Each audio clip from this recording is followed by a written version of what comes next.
Bharat Pakistan match को लेकर राजनीतिक गलियारों में माहौल गर्मा गया। ऐसे में मुंबई में पत्रकारों से वार्तालाप के दौरान सांसद संजय राउत ने कहा कि पाकिस्तान के साथ मैच खेलना यह एक अपराध है और देशद्रोहियों का काम है।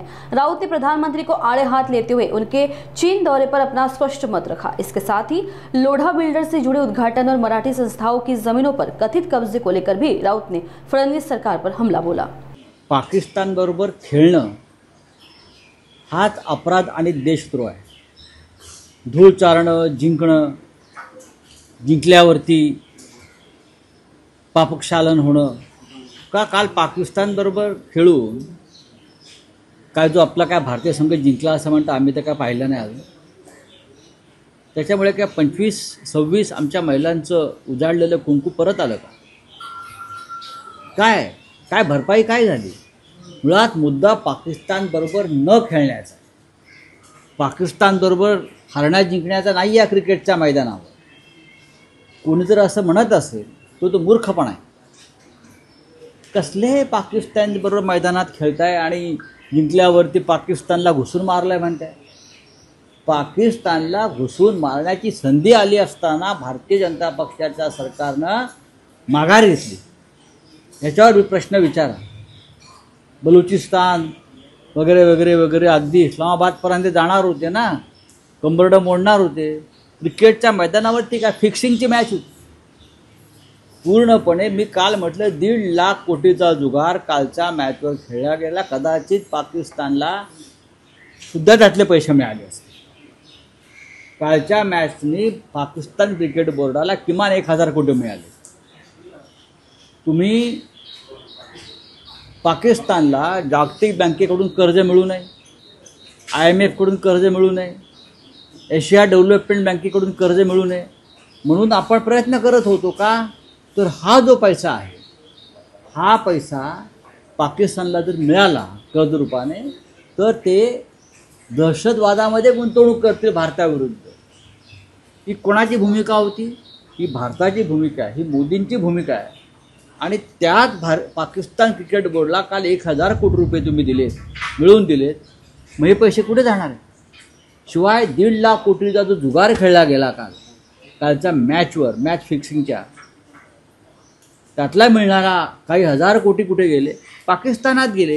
तुम्ही पाकिस्तानला आर्थिकदृष्ट्या आमच्या विरुद्ध लढण्यासाठी, आमच्या महिलांचं कुंकू पुसण्यासाठी सक्षम करताय।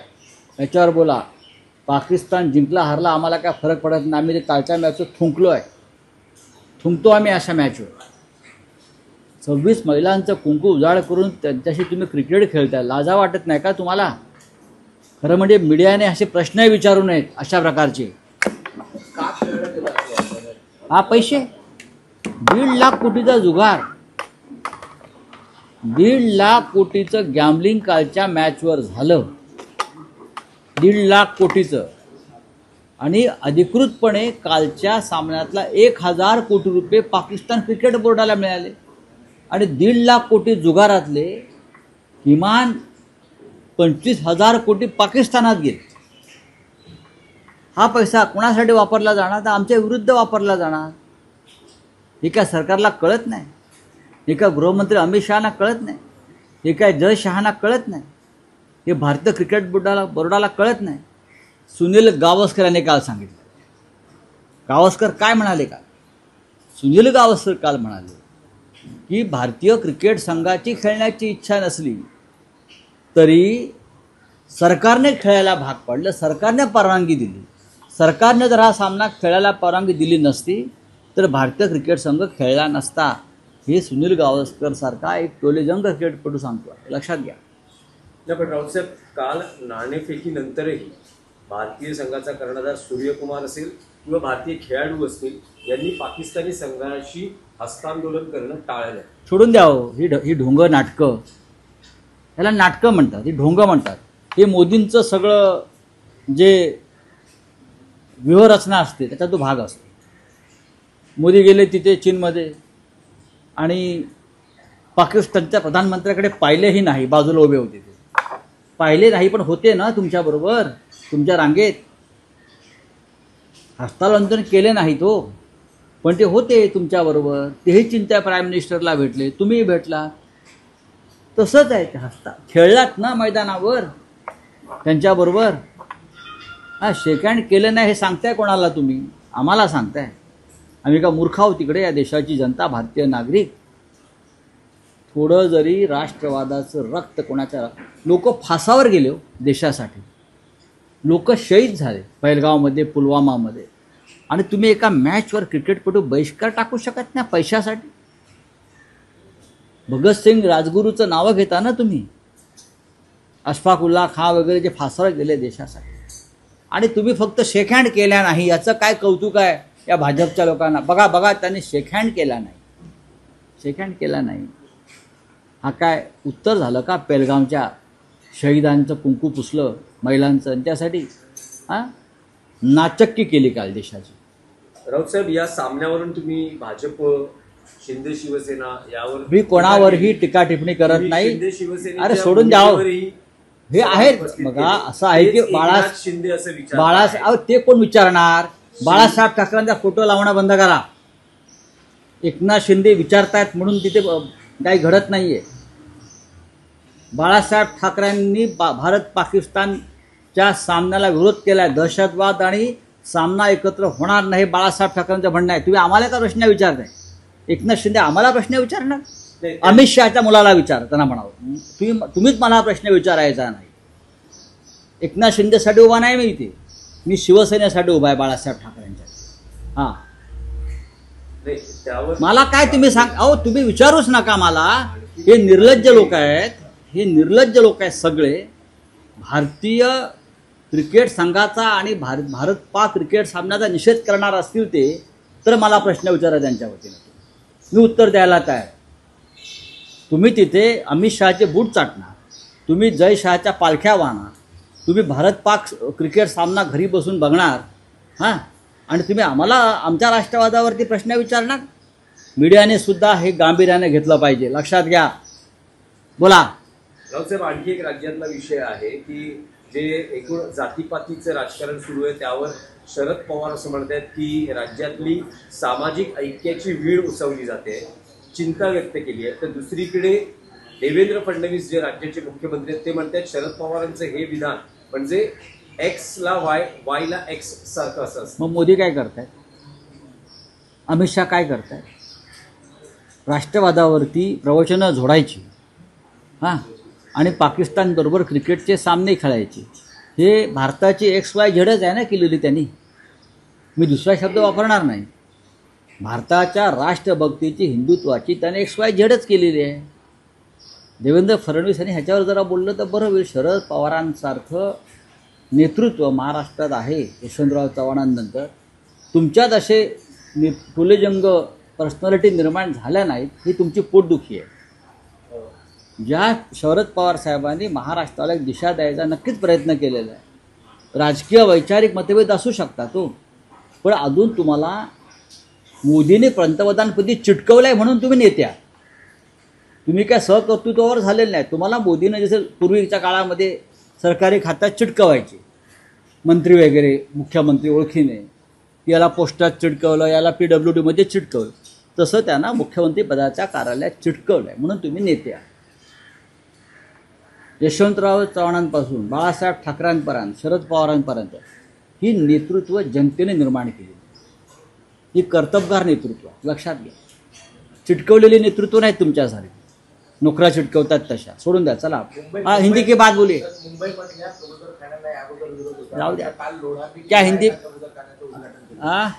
लोढांनी काल एका कबूतरखान्याचं उद्घाटन केलंय. मग देवेंद्र फडणवीसांचं काय म्हणणं याच्यावरती आहे? सुप्रीम हायकोर्टाचा निर्णय तुम्हाला मान्य नाही का? तुम्हाला महाराष्ट्रातल्या जनतेचा आरोग्याचा विषय मान्य नाही का? हां, लोढा साहित्य संघाच्या निवडणुकीत जाऊन मतदान करतात, त्यांचा आणि साहित्य संघाचा संबंध काय? काय तो भूखंड पण जातोय आमचा? मुंबईतल्या प्रतिष्ठित ज्या मराठी संस्था आहेत आणि त्यांच्या जागा मोक्याच्या जागी आहेत, तिथे देवेंद्र फडणवीस यांचे निकटचे बिल्डर राजकीय लॉबी आहे, त्यांचं लक्ष. त्याच्यामध्ये साहित्य संघ, मुंबई मराठी पत्रकार संघाची आझाद मैदानाची जागा, मुंबई मराठी ग्रंथ संग्रहालयाची जागा, बरं इथे हे सगळे लोक घुसून मराठी माणसाच्या या शिवाजी मंदिर या सगळ्या जागांवरती अशा पद्धतीनं हळूहळू गोगलगाईच्या पायानं कब्जा करून लोकशाहीचं नाव घेऊन हे कधी झाले मतदार साहित्य संघाचे? कसलं पॅनल? कोण आहे ते? कोणती लॉबी? भालेरावांच्या नावानं ज्यांनी साहित्य संघ स्थापन केला त्यांच्या नावानं एक पॅनल डुप्लिकेट उभं करून बोगस मतदार निर्माण करून साहित्य संघाची जागा तुम्ही ताब्यात घेताय. मराठी माणसाच्या अस्मितेची जागा आहे. पत्रकार संघाच्या जागेवर सुद्धा लक्ष आहे. मुंबई मराठी पत्रकार संघ आणि प्रेस क्लब डेव्हलपमेंटच्या नावाखाली मला मी आत्ता सांगतो आहे, मुंबई मराठी ग्रंथ संग्रहालय ही प्रतिष्ठित संस्था आहे. दादर सार्वजनिक वाचनालयाची इमारत, या सगळ्या जागांवर हे जे फडणवीस यांच्या भोवती जे कोंडाळा आहे बिल्डरांचं अमराठी, त्यांचं लक्ष आहे. अत्यंत धोकादायक असा विषय आहे, गंभीर विषय आहे. आणि यासाठीच उद्धव ठाकरेवर राज ठाकरे यांना एकत्र येऊन लढावं लागतं आहे. बोलिए, मैं उसके बारे में बोलूँगा. बोलिए. उसके बाद जो है सब जिम्मेदारी जो है कह रहे हैं कि नहीं. कल इंडिया पाकिस्तान जो मैच हुआ उसका विरोध यहाँ पर जमकर शिवसेना ने किया, पर ये मैच हुआ इंडिया के मैच हुआ, ये सरकार की निर्लज्जता है. अगर मैच हुआ है, चाहे दुबई में हो, चाहे अबू धाबी में हो, चाहे ट्रम्प के मैदान में हो, अगर भारत पाकिस्तान मैच खेला है तो हमारे फौज का, हमारे शहीदों का और जिसने सिंदूर का जिस महिलाओं का उजाड़ा है वो सभी महिलाओं का अपमान है. उससे मैच खेलने से क्या सिंदूर वापस आएगा? क्या होगा मुझे बताइए. कल की जो मैच हो गई भारत पाक, उससे 1000 करोड़ रुपया पाकिस्तान क्रिकेट बोर्ड को मिला है. आपको मालूम है 1.5 लाख करोड़ का कल गैम्बलिंग हुआ है इस मैच पर. पूरी मैच फिक्स थी. ये सटोडिया थे, जो गैम्बलर्स थे, वो पूरी मैच फिक्स थी. 1.5 लाख करोड़ का कर गैम्बलिंग हो, उसमें से 50,000 करोड़ पाकिस्तान में गया. आप लोगों ने जो ऑपरेशन सिंदूर से पहले IMF इंडियन मॉनेटरी फंडिंग का जो एक संस्था है, वर्ल्ड बैंक है, आपने कहा था कि पाकिस्तान को किसी प्रकार से लोन मत देना. एशियन डेवलपमेंट बैंक को आपने कहा कि पाकिस्तान को लोन मत देना. क्यों? ये पैसा पाकिस्तान टेररिज्म में इन्वेस्ट करी, फंडिंग करी. तो कल जो पैसा मिला है भारत के माध्यम से, कल तो मोदी जी ने पैसा दिया उनको, अमित शाह के बेटे ने पैसा दिया पाकिस्तान को, गृहमंत्री ने पैसा दिया पाकिस्तान को. वो पैसा कहाँ जाएगा फिर? वो पैसा भी टेररिज्म में आएगा ना. तो ये निर्लज्जता है.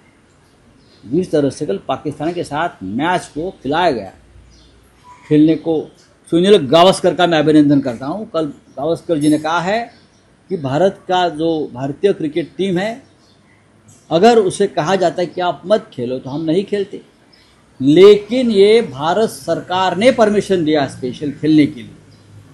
ये भारत सरकार की इच्छा थी कि पाकिस्तान के साथ क्रिकेट खेले.